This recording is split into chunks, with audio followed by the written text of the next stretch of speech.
Welcome to the Venus Flytrap podcast. I'm your host, Dr. Stephen Paul Edwards, and we're going to continue from where we were last time, which of course you know what that was, right? Well, we would know.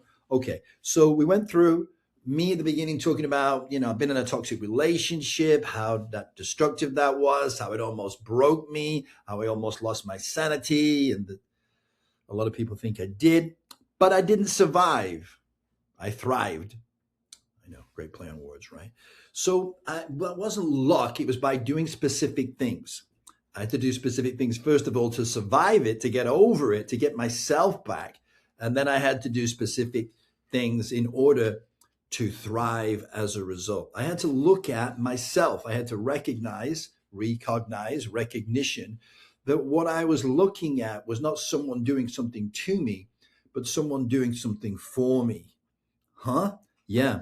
It was all happening for me. And so what I had to do was look at the situation like it was a mirror of me, that I had in the past let go of parts of myself without realizing it, judge parts of myself, and be drawn to parts of myself that I recognized in others that I was drawn to because I wasn't living in my own life.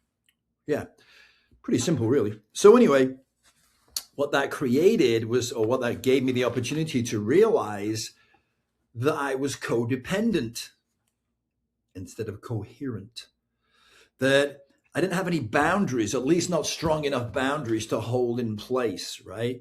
That the other person, the woman of my dreams as she was, and in a lot of ways still is, I still love her, right? I just can't have her in my life anymore, because if I did, I wouldn't survive, right? And I wouldn't thrive, right? So these boundaries were not strong enough because my self-worth was not strong enough, right? So this book, The Venus Flytrap, Sex, Lies, and Repercussions, is very insightful. It's real. It's authentic. It's raw. It's freaking hilarious. And it's also tragic. There's a major tragedy in it, right? So there's also romance. But overall, there's a lot of madness and mayhem, which is extremely funny and hard to believe. And I tell people at the beginning of the book, look, you're going to say this sooner rather than later. You're going to go, there's no way that happened. That can't be true. No one could be that stupid. But it is. It did, and I was, right? But you could say, well, you should have broken up long time ago. Yeah, but if we did, you wouldn't have enjoyed the story, would you? So there you go. All right. And if I'd had, I wouldn't have had the lessons that I was blessed with as a result of going through this experience. So, a lot of people will call that a toxic relationship, and I call it a Venus flytrap relationship, because everything is a relationship, right? Even our relationship with society, that's a Venus flytrap, right? Because we get trapped in this illusion that we think is real, and the nectar, which is produced by the flower, the Venus flytrap, this nectar is what keeps us in there. The nectar are the things we believe are going to make us happy. The materialistic world, right? Money, possessions, and there's a reason they're called possessions, right? Because they possess us, right? So what happens is usually in these relationships, there's a giver and there's a taker. And no matter how much you give, it's never enough. And how much of the person takes, it's never enough to fulfill the hole in your soul. Look at that, right? See, poetic, hole in your soul.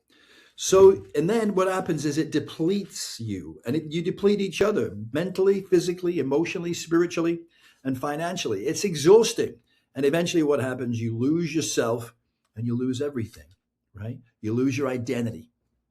So the good thing is you can create a new one, right? And what you really want to do, what we all want to do, the journey is all about, is being who we really are in the presence of others. And that's the ultimate dare.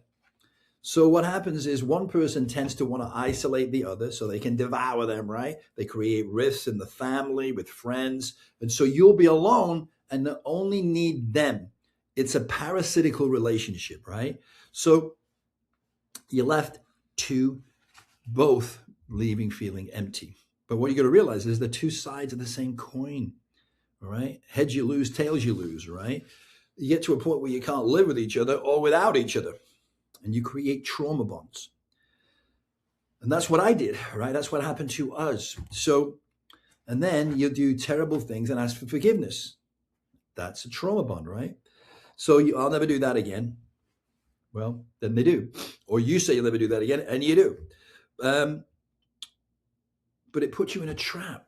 They'll trap you by saying certain things that we're going to go through without you realizing you're giving yourself away. So that's a lot of stuff. Yes, I went through a lot of stuff. And as a result of going through that stuff, you recognize that the struggle doesn't define you. It refines you. It allows you to be more of who you really are. And the best way to do that is sharing your experiences with other people. Because when you're doing that, you're reinforcing those new ideas, those new ways of being, those ways to create boundaries and the way to live your life according to your own values, principles, moving closer to who you really are. So tremendous learning in that. So let's start to share some of those learning experiences and more about the philosophy of being a artist. Okay, let's get started. A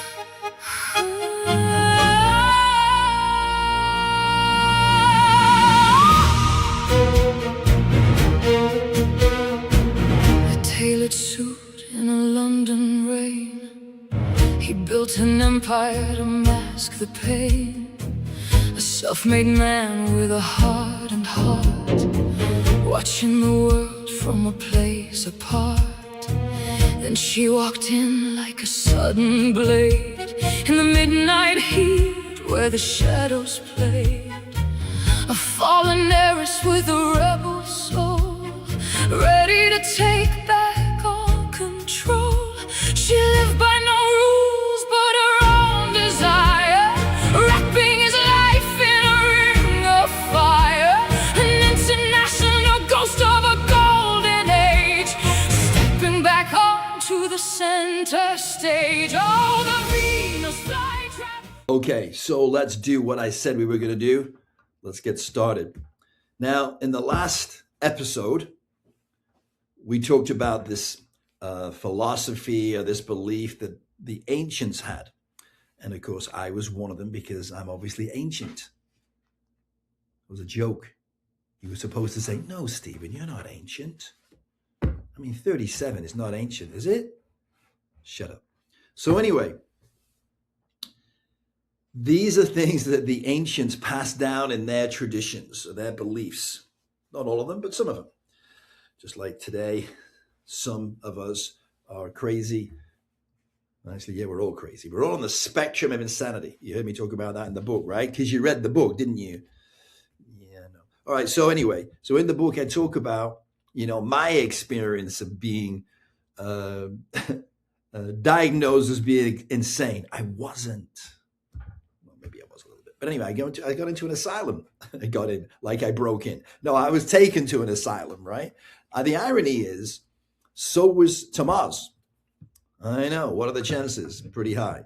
Because we were mirrors of each other in so many different ways. Our family life, our parents, all these things were mirrors of each other for us to look at in ourselves. Some of them more obtuse than others. But the bottom line is this. This relationship, by the way, you just watched the song, right? And the video of the song, you've seen lots of pictures of us, which of course are AI, right? But we did look kind of like that, but I couldn't use any real pictures of her, right? But that's pretty much how she looked. Some of the time. By the time we finished, we were absolutely disheveled, right? Because we were so stressed and so exhausted by the whole thing. But there was still an energy between us that some people might call love. Some might not, but that's okay. All right, we believe what we want to believe, right? So I want to talk about this vibrational thing, which is what I started to talk about. I got sidetracked. I know, me of all people, right? So that everything is vibration, right? The universe is sending out a frequency, right?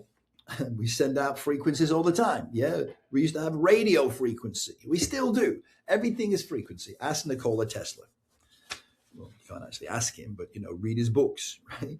So everything is a frequency. Everything is vibration. And the ancients believed that this vibration comes out of the earth and that they measured it. Actually, Nikola Tesla measured it. Yeah, we get a little scientific now. And you go, what is this to do with relationships? I'm going to get there. Hold on, right?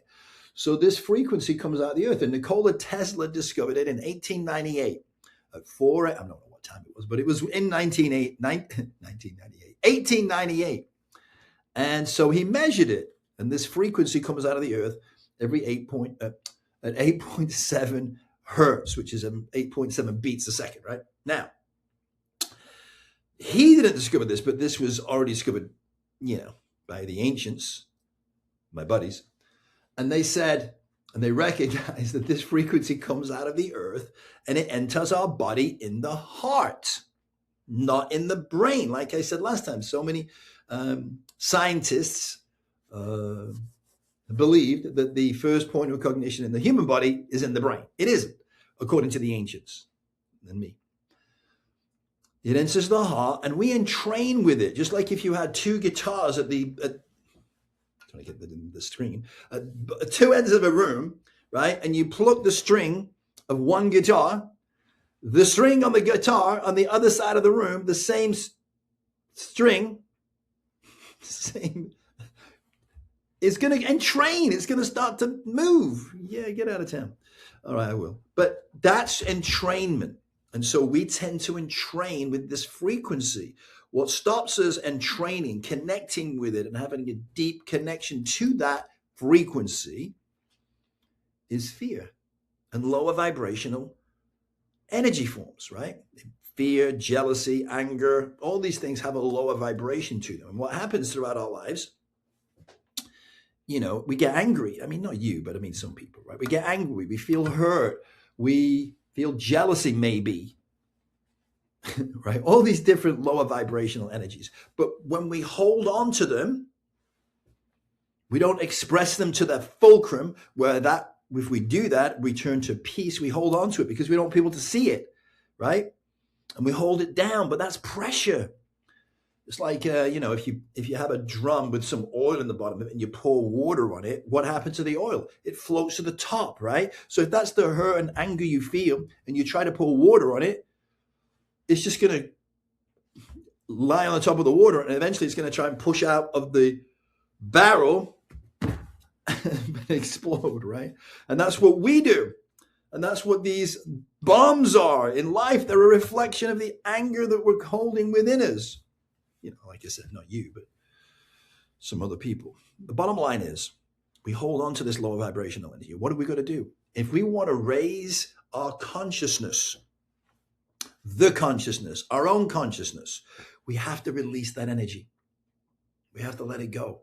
So you have to let go of the resentment or anger you have towards other people. You have to let go of the anger, resentment you have towards yourself. You got to let go of the judgment you have on what other people do.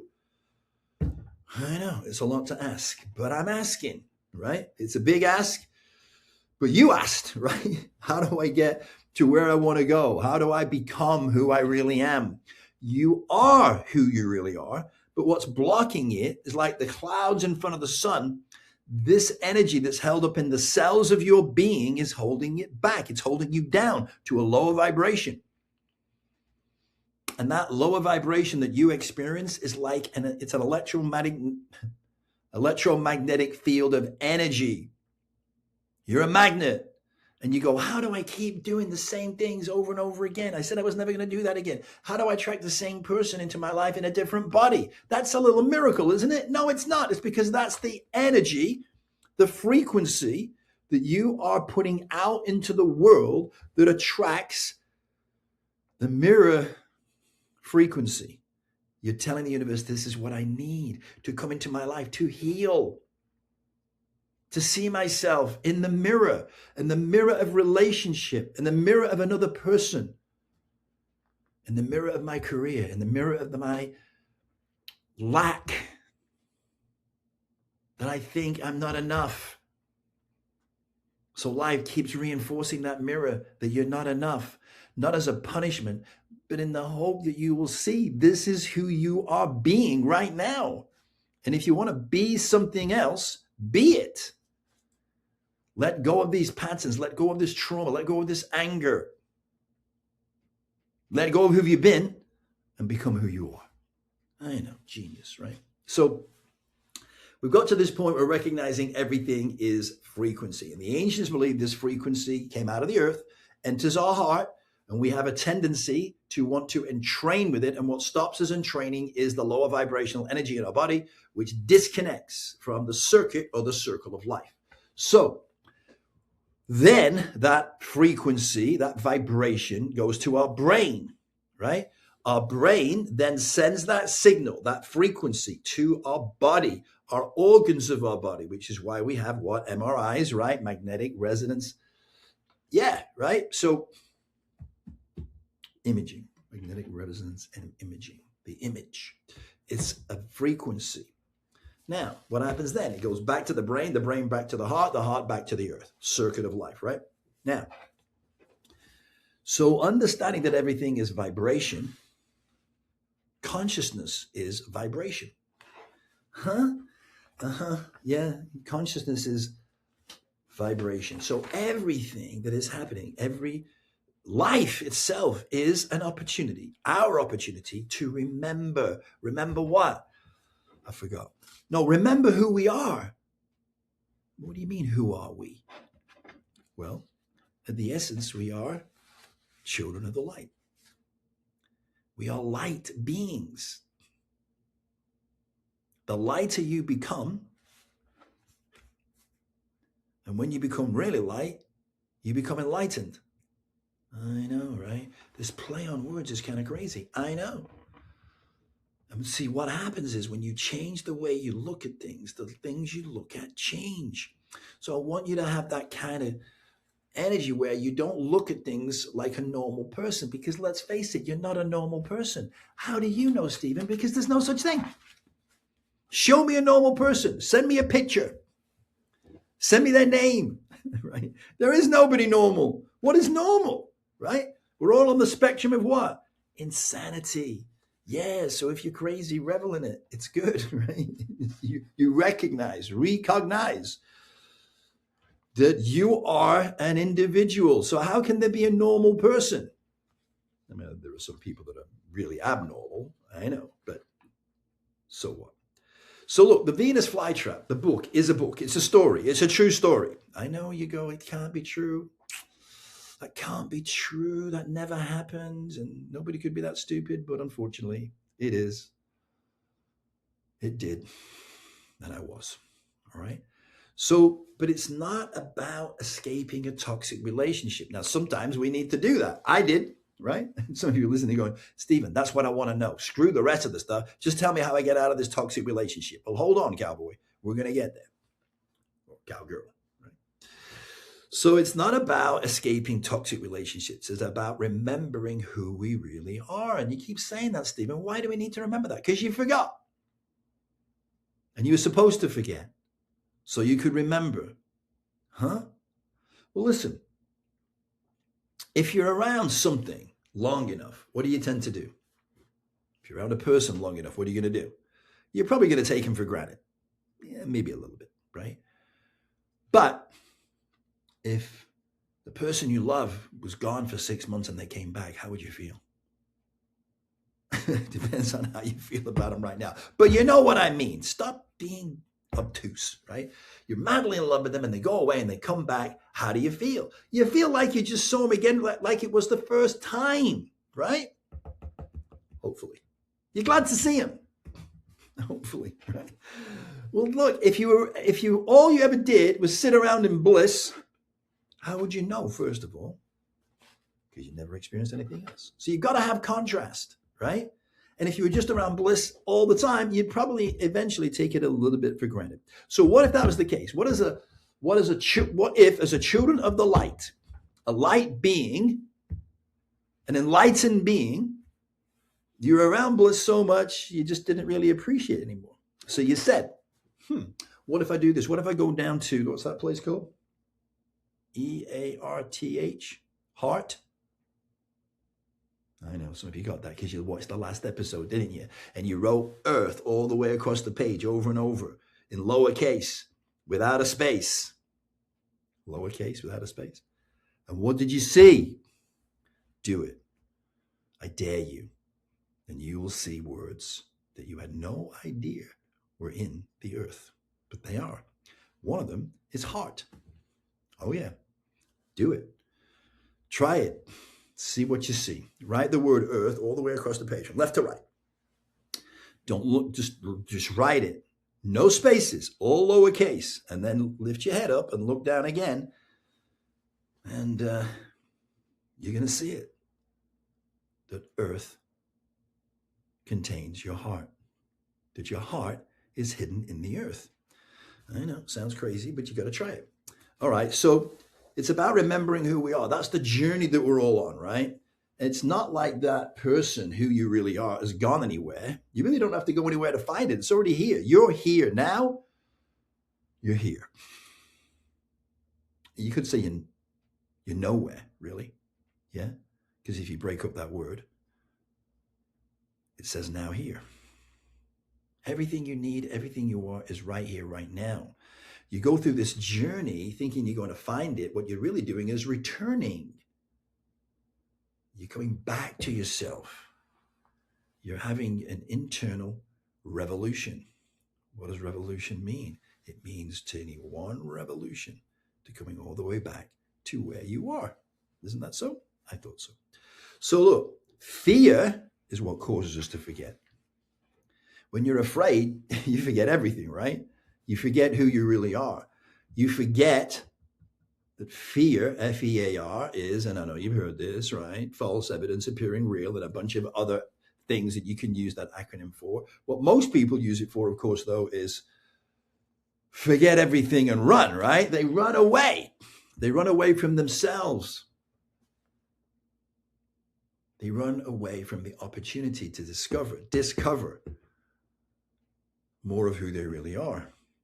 Fear is an illusion, right? If you have the courage to walk through a fear in your life, it empowers you, doesn't it? It makes you feel stronger, makes you feel more certain, makes you feel empowered. But if you don't choose to face that fear, what happens? It gets bigger, doesn't it? And the next time it gets even harder to face it. So you may as well do it sooner than later, right?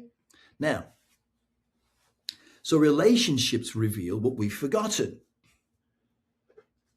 Relationships reveal what we have forgotten. Awareness, becoming aware of that, begins the remembering. Wow, very cool. So vulnerability embodies it. Why? But because when you're vulnerable, you're doing a number of things, right? You can't have love without vulnerability. Why? Well, if you love someone, you really love them, and you express that love, now they know. So now they got you, don't they? Yeah, you just lost your power. Really?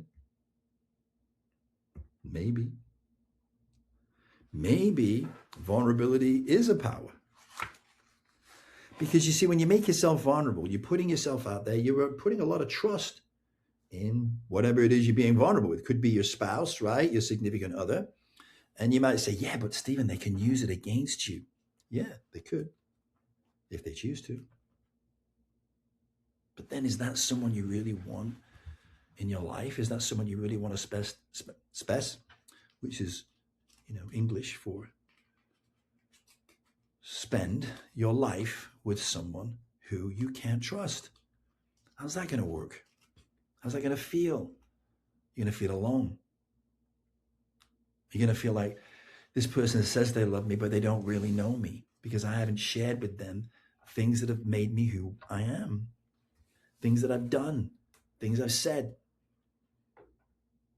The shadow side of myself. And we all have a shadow side to our nature. And we're going to talk about shadow, the shadow work, working on that side of our nature, embracing that side of our nature, accepting it. Well, if you can't accept it, nobody else is going to, right?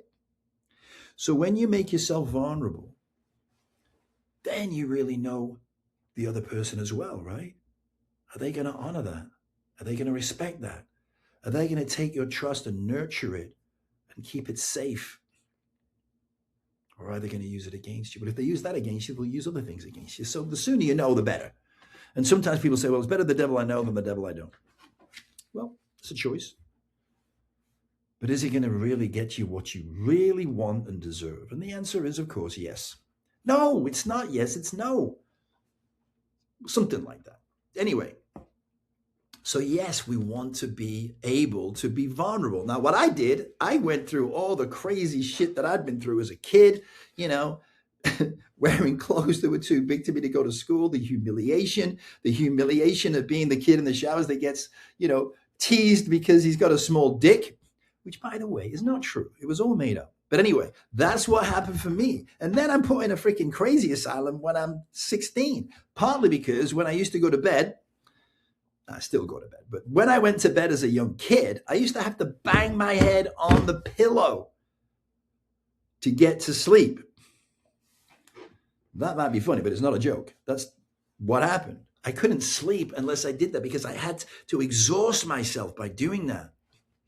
Well, you might say, well, no wonder you were in asylum when you were 16. You banged your head so long.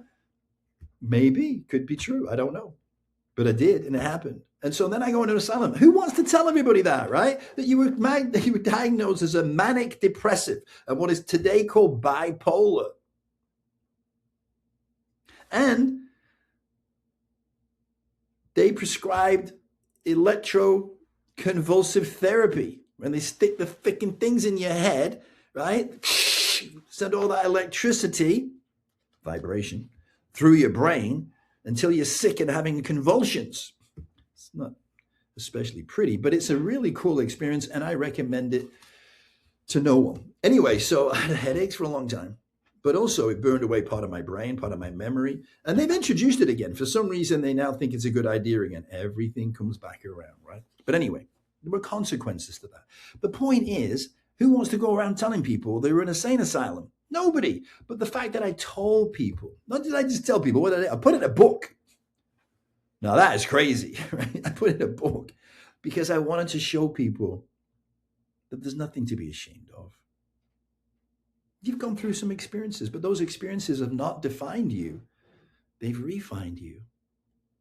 And so you say, well, how did that, Stephen, you talk about everything happens for you. How does being put in an insane asylum, electrodes stuck on your head, having electroconvulsive therapy, how did that happen for you? I'm glad you asked. So I didn't get it right away, and I wasn't supposed to. But what I'm going to tell you by that, what is called a mental, being crazy, right, is that I had extreme highs. I mean, extreme, right? I mean, I was so high when they put me in there. I loved everybody and everything. They put me in restraints, but I'm like, what are you putting these on for? If I'm not going to hurt anybody, I'm probably just going to love them or lick them to death, right? Like a Labrador.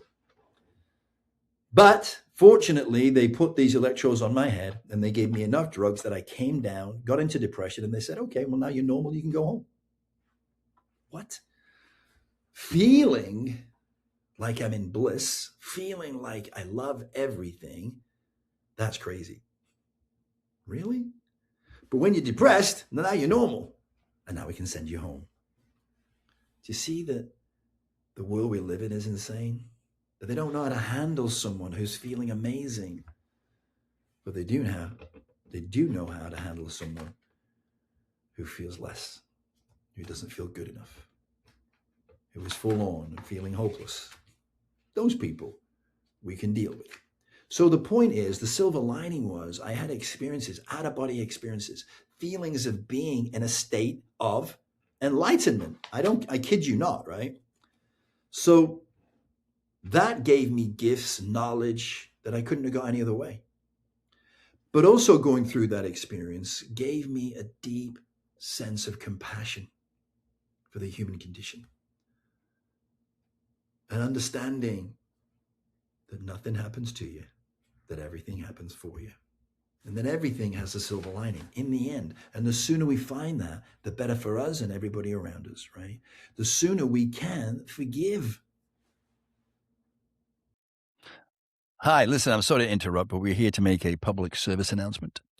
If you're enjoying this conversation, which I know you are, right? Because if you say no, you probably lie about other things too, right?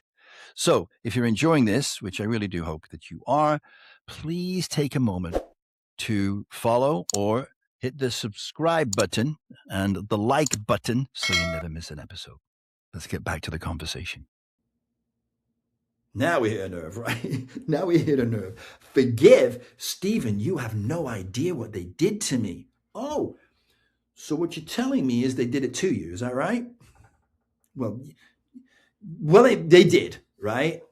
They did. Let me tell you what they did. Okay, go ahead. Oh, they did that to you, huh? Hmm. Well, there's no question they did it, right? I'm not questioning that. They did. I believe you, right? You are believable in that regard. Now, but what if, and I'm just asking a question, what if at some level it happened for you? Well, how would it happen for me? Well, did anything occur as a result of that happening in your life that has helped you in any way, shape, or form? You know, I think most people will say at some point in their life they had an experience when they might have said, this is the worst day of my life. And if you're anything like me, you've had more than one, right? So you might say, I never want to go through that again. But the fact that I went through it helped me understand more about myself and the human condition than I would have ever known without it. You know, you heard me talk about the book by Khalil Gibran, the book of poems, where he talks about, isn't the flute that plays the most beautiful, soothing music, isn't it carved with knives? Isn't the cup from which you drink burned in a potter's oven? You see, this pain, this trauma, this life struggle that we go through is part of the growth. You can't grow without resilience, and you can't get resilience without resistance. So you want to become more resilient physically. You want to be stronger. You want to build some muscles, some strength. It gives you resilience. Right? Yeah. But you built it from resistance. You become you become who you are through those things, right? You can't get through it without pain. Oh no, I've heard that before. No pain, no gain. What about no pain, no pain? Well, you can choose that way if you want. You can choose not facing your fear if you want. And the longer you leave it, the bigger the pain becomes.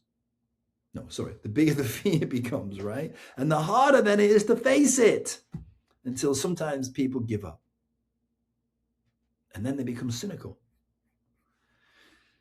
Cynical people are not bad people. Cynical people are those people who've just been too afraid to live their own life on their terms. They've been afraid to face their fear. And so they resent anybody else doing it. And they'll come up with all kinds of reasons, which could be construed as excuses, not to do that.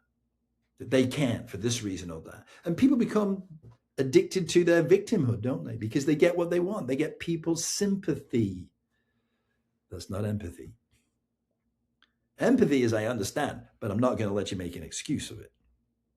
Empathy is when I understand you, but I want to encourage you to step out of that, because I know that once you do, you'll be much happier, much more fulfilled,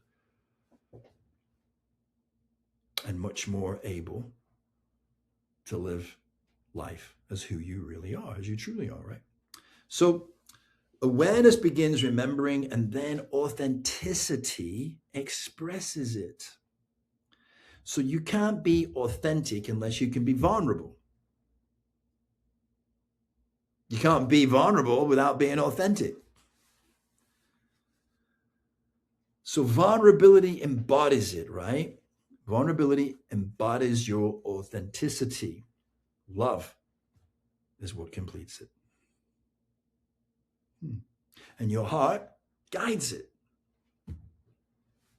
And consciousness expands through it.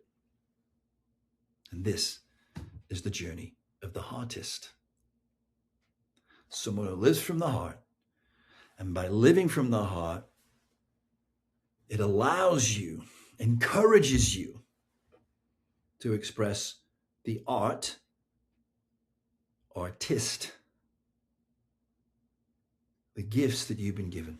And we're all artists, right? Your artistry might be writing, it might be making pottery, it might be making, you know what I mean? It could be anything, right? Could be writing, could be painting, could be being a sculptor, whatever it is, right?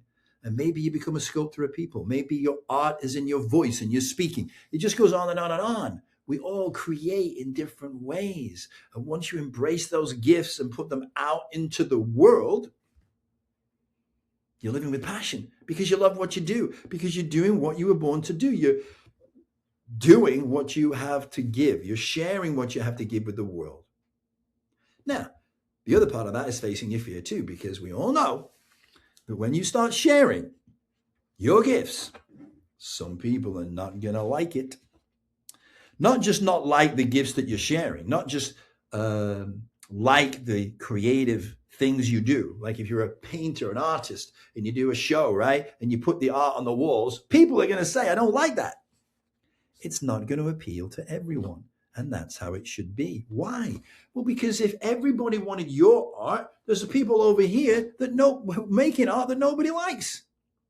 And that wouldn't be fair, would it? You couldn't even handle it if it were true. And what that does, it makes sure there's plenty for everybody. That we can all get the adulation, the gratitude for what we have to offer. There's plenty to go around. Wow, isn't that amazing? Who thought all this up? No idea. All right, so this is the journey of the artist. It's a philosophy, not measured by how many people agree with it.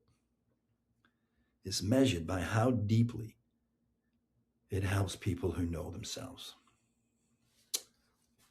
Okay, so we talked earlier about this map of consciousness, and I'm going to get to that now. But before I do, I'm going to share something with you called Soul Tree.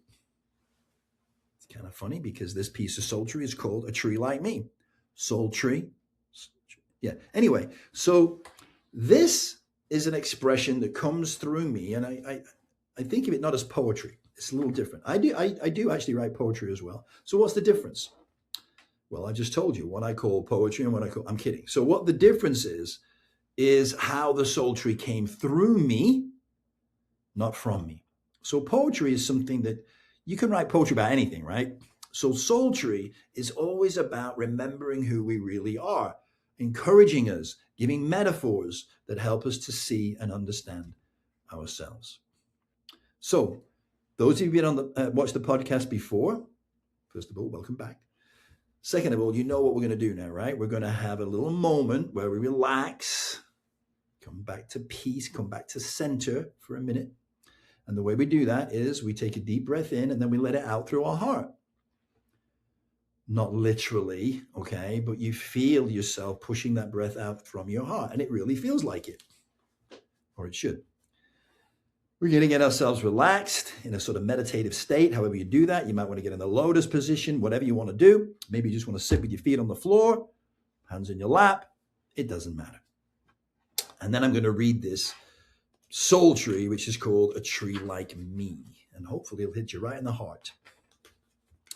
And that'll help to awaken you up. You know, it's like tapping a stone, right? You know, a diamond cutter, right? It taps the stone, right? And sometimes it takes 1,003 taps to break open the diamond. So people say, well, which tap on the diamond actually open it up? Which one? All of them, right? So all the taps on your heart, all the taps on you can break open the diamond. You are a diamond, maybe a diamond in the rough, maybe you're a stone, but that's okay too. Maybe you have a heart of stone. Can happen, right? But here's the thing. If you notice this, if you take the word stone and you tap on it, if you break it apart, the first two letters are ST, right? Capital S, small t. What does that stand for? Saint. And what are the last three letters? O-N-E. O-N-E. You are one saint. You might You might say, Stephen, you have no idea. I'm probably closer to the devil than a saint, right? But behind every saint is a past. And in front of every sinner is a future. True? Yeah, I would say that. So let's do this. Let's take a moment, take a deep breath. Gently close your eyes. Let that breath out from your heart. Make sure your feet are on the floor. Your hands are in your lap or in your lotus position, however you want to do it. Take another deep breath in. Let it out through your heart. And now I'm going to read this psaltery called A Tree Like Me. What makes you so special? Said the apple to the tree.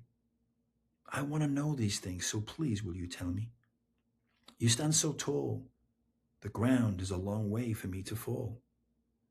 When the wind blows, you protect me like a great wall. You have kept me safe through the time I have grown. Your love is the only love I ever felt or known. So what more is to come for me in this tree in the wood? If I could grow up to be just like you, that would be good.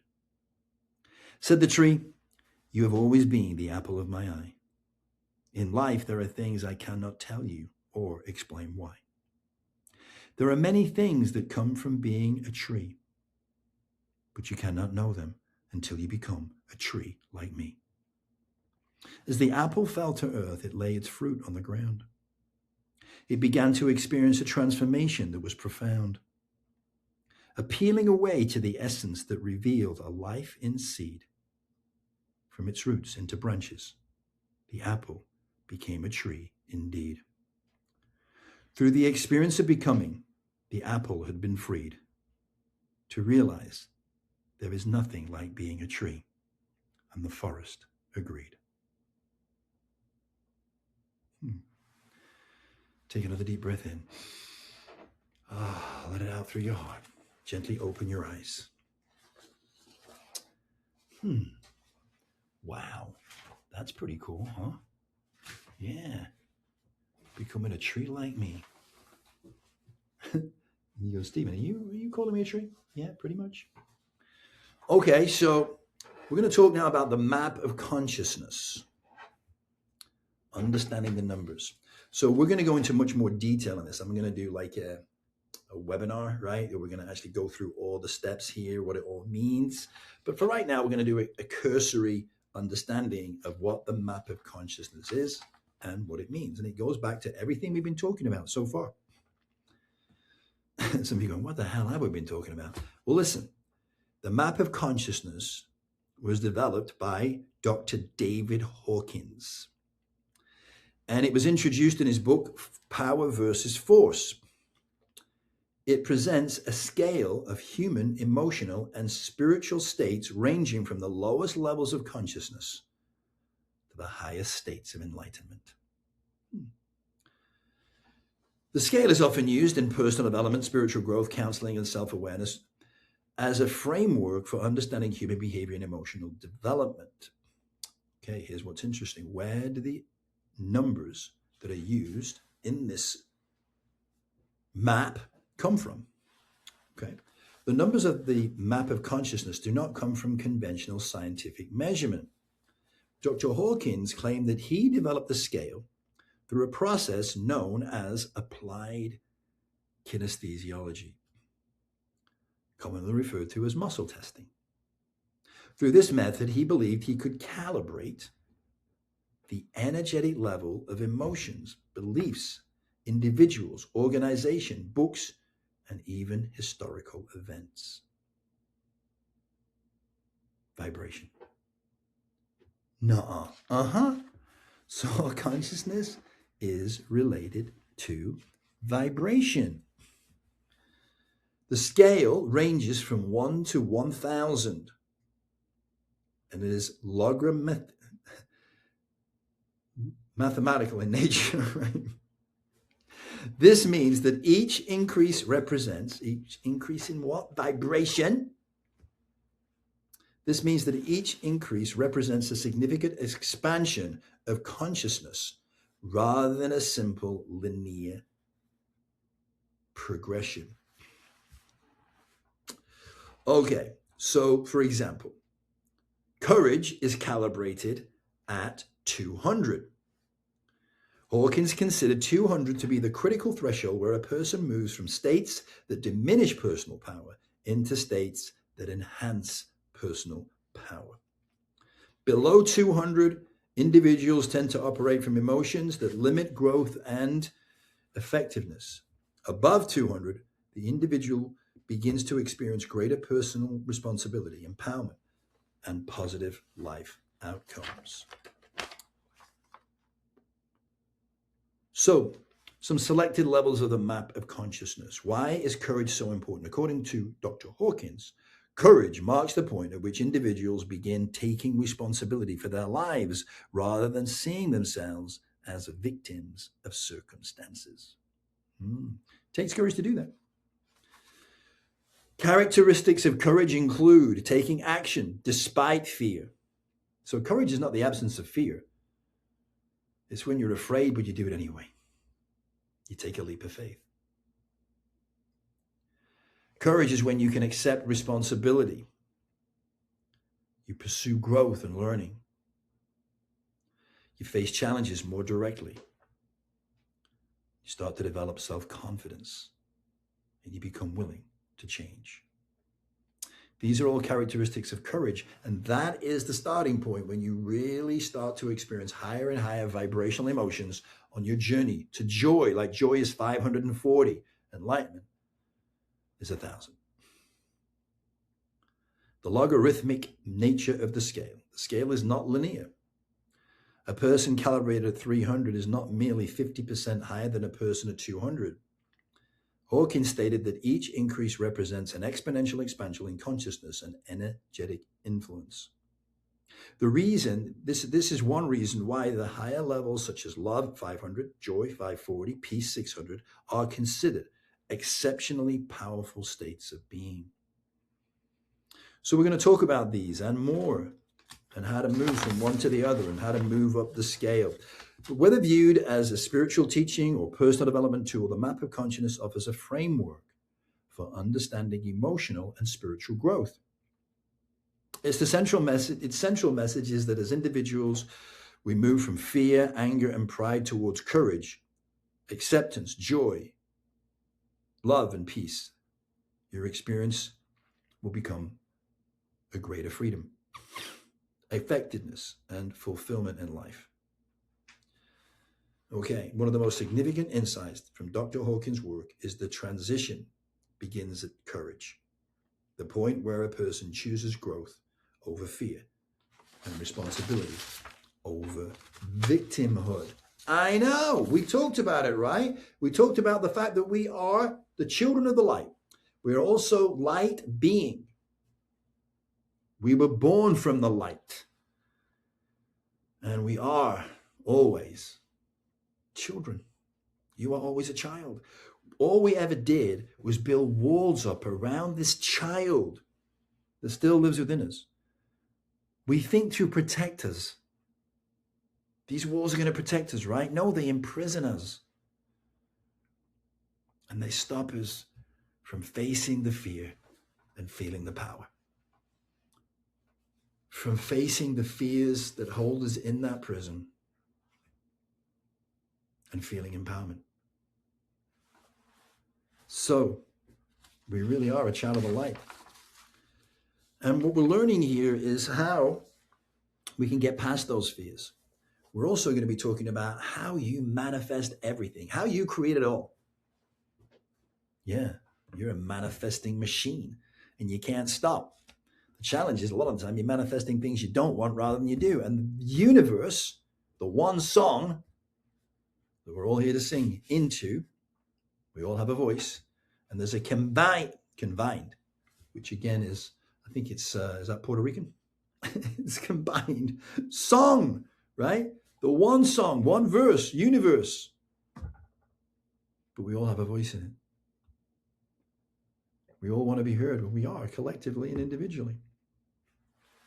So, you know, when I was in that relationship with Tomas, we were both codependent, right? But we don't want to be codependent. We want to be coherent. We want to align our vibration to who we really are. So, quite an episode, wouldn't you agree? I hope you enjoyed it. I know you did, right? We all do. I did too. So now, as we end here today, just remember, smash the love button. Yeah, you thought I was going to say like. It is a love, right? You like things, right? You love things, right? So you hit the love button. Leave comments. I'll respond, right? You might not know what I say, but I will, right? And hit the subscribe button so that we can keep you informed of the next crazy adventure that we're going to go on to, all right?